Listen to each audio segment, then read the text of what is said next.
અમદાવાદનો posh વિસ્તાર palladium mall, જેમાં થોડા સમય પહેલા त्या વિસ્તારની અંદર અસામાજિક તત્વો તરફથી આતંક મચાવવામાં આવ્યો હતો, જેમાં હવે વધુ 3ની ધરપકડ કરવામાં આવી છે।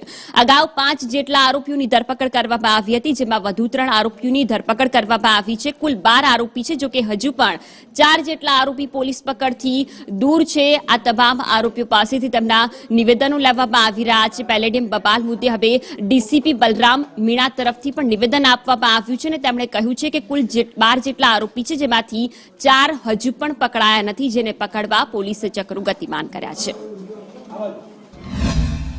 હવે 3 વધારાના આરોપીઓ પણ એમાં પકડવામાં આવ્યા છે અને નામજોગ જે આઈડેન્ટિફાઈ થયા છે એમાં ટોટલ આ કેસની અંદર 12 આરોપીઓ હતા। 12 આરોપીઓમાંથી 8 આરોપીઓ પોલીસ હિરાસતમાં છે અને બાકીના જે 4 આરોપીઓ છે હજુ પોલીસ પકડથી દૂર છે। આ લોકો ને અમે આગળની જે કાર્યવાહી છે એ હવે કરી રહ્યા છે।